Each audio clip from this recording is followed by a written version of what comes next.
Lors du dernier séjour dans la capitale économique des ministres Mwenchou et Jacqueline Kourabiseke au lendemain des inondations qui avaient frappé la ville de Douala, des mesures urgentes avaient été prescrites à l'ensemble des autorités administratives pour éviter un second sinistre. Certaines de ces mesures étaient d'application immédiate, d'autres à court et à long terme.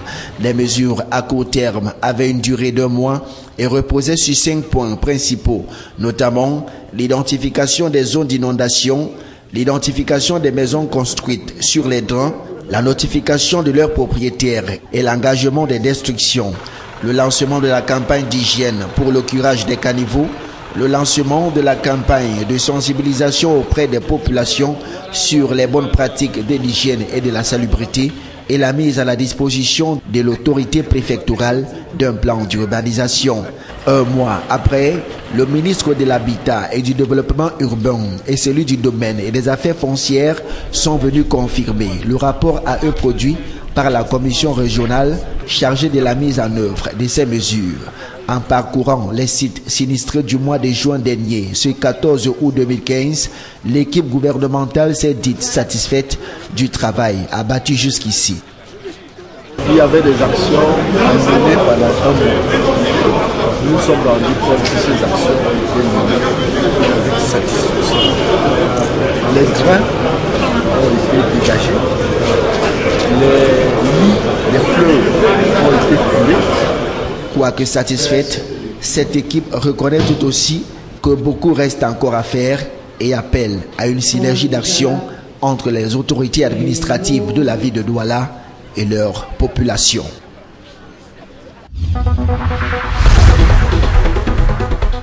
Le don constitué de matelas et de denrées alimentaires va à coup sûr apporter un soulagement aux 3000 réfugiés centrafricains et nigérians, aux réfugiés urbains de plusieurs nationalités vivant au Cameroun et aux 100 000 déplacés internes des régions de l'Est, de l'Adamawa, du Nord et de l'extrême Nord. En remettant cet important don, l'ambassadeur de Russie au Cameroun a dit la détermination de son pays à être toujours aux côtés du Cameroun dans la lutte contre cet ennemi de paix et de progrès qu'est Boko Haram et de l'accompagner dans ses efforts de construction. René Emmanuel Sadi, pour sa part, a tenu à saluer cette marque de solidarité de la Russie envers le Cameroun, exemple parfait d'excellentes relations qui existent entre les deux États.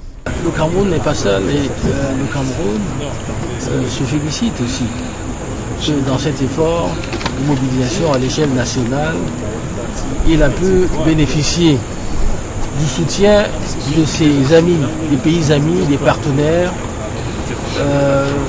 aussi bien les organisations humanitaires du système des Nations Unies que des pays amis, dans le cadre des actions bilatérales.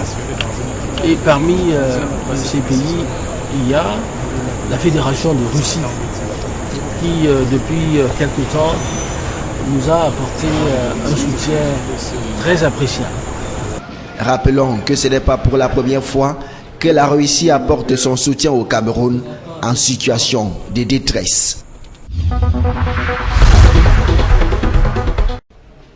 C'est lors de la 13e conférence internationale de l'instruction publique tenue à Genève en Suisse en 1950 que le Bureau international de l'éducation de l'UNESCO, l'Organisation des Nations Unies pour la science, la culture et l'éducation, décide d'introduire le travail manuel dans le système éducatif. Membre de l'UNESCO, le Cameroun a entériné cette décision et introduit le travail manuel dans l'enseignement secondaire. Dans le système scolaire camerounais, le travail manuel se définit comme étant toute activité de production ou de service ayant un caractère d'intérêt général qui tente à faire acquérir à l'élève l'habileté manuelle, le goût de la création, le sens de la dignité du travail manuel et la conscience de ses responsabilités dans le développement du pays. Pour ces travaux qui se déroulent en atelier, exposés et échanges, il est question d'améliorer la gestion du travail manuel dans les établissements d'enseignement secondaire et d'harmoniser les contenus, les pratiques et surtout d'encadrer son évaluation.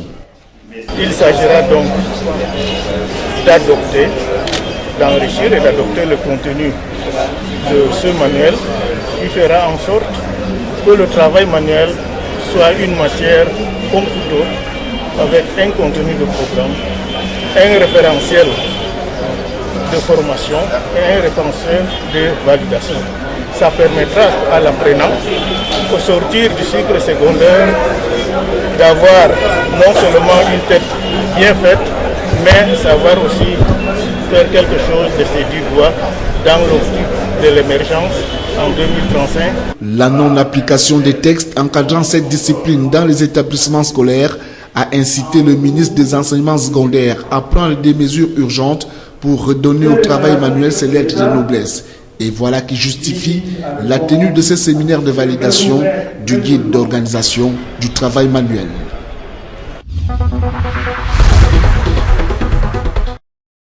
À bien y voir, l'on se rend à l'évidence que les champs d'expression de l'incivisme sont nombreux. L'on peut également remarquer une perte totale de repères civiques et moraux. Malgré les efforts consentis par le gouvernement camerounais dans la mise en œuvre des politiques de formation et d'éducation des populations au civisme et à l'intégration nationale, il est régulier de constater des actes d'incivisme dans les sphères sociales, politiques et économiques du pays. Pour donc accompagner le ministère de la Jeunesse et de l'Éducation civique dans la recherche des solutions innovantes et audacieuses destinées à éradiquer ce mal qu'est l'incivisme, le Conseil national de la jeunesse du Cameroun entend apporter sa contribution à travers cette campagne d'éducation civique et d'intégration nationale. Notre contribution d'abord, c'est une contribution, je peux dire, en manutention, main-d'œuvre. Le Conseil national de la jeunesse aujourd'hui, c'est, je peux dire, le bras séculier du ministère de la jeunesse qui implémente et qui aide à l'implémentation des politiques qu'élabore le gouvernement du Cameroun et que coordonne le ministère de la jeunesse et de l'éducation civique. Donc aujourd'hui, le ministère de la jeunesse est en train de lancer une campagne d'éducation civique et le Conseil national de la jeunesse, en tant qu'organe fêtière de mouvement et organisation de jeunesse, apporte déjà sa main d'œuvre, sa contribution en termes de capital humain pour la propagation de cette campagne et le bien fonctionnement de cette campagne. La célébration à Yaoundé le 12 août 2015 de la 16e édition de la Journée internationale de la jeunesse était encore l'occasion pour le ministre Bidounkpat, en charge de la jeunesse et de l'éducation civique, d'inviter les jeunes à renforcer leur participation dans la mise en œuvre de cette grande campagne d'éducation civique et d'intégration nationale, afin qu'ils se placent à l'avant-garde de la lutte contre les fléaux sociaux qui obèrent les efforts de développement intégré, global et endogène du Cameroun.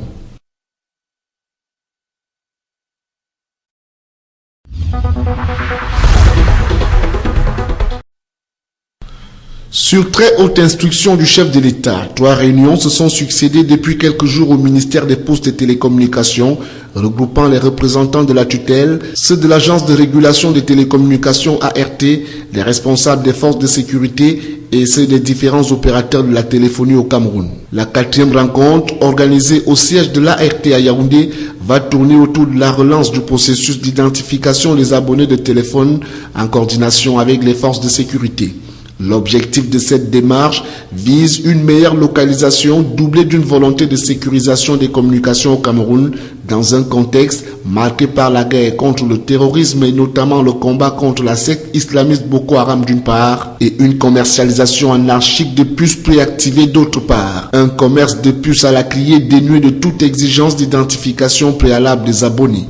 La campagne vient du moment où déjà on peut identifier la personne qui appelle on peut identifier la personne qui est derrière un appel téléphonique. À partir d'un appel, on peut retrouver la personne qui a appelé. Dans la campagne du côté sécuritaire, moi je trouve que c'est important pour le faire. Il est désormais question de mettre un terme à ces désordres qui a dû permettre aux forces négatives de Boko Haram de se procurer ces instruments de communication au moyen desquels ils ont pu commettre des attentats kamikazes sur le sol camerounais. C'est du moins l'engagement des pouvoirs publics qui semble attacher du prix à cette haute opération d'identification des abonnés de téléphone. Face au silence plat observé par les différents acteurs de la téléphonie qui n'ont pas souhaité s'exprimer sans autorisation préalable du ministre en charge des postes et télécommunications, le constat sur le terrain révèle une extrême timidité des opérations dans les services consacrés à l'identification des usagers. L'heure est encore au nettoyage des fichiers, a-t-on appris chez certains opérateurs de téléphonie mobile. Les pouvoirs publics annoncent une vaste campagne de communication autour du sujet dans les tout prochains jours. Une campagne qui va démarrer par un point de presse du ministre Jean-Pierre Biyitibi Essam, suivi de la diffusion des spots dans les médias.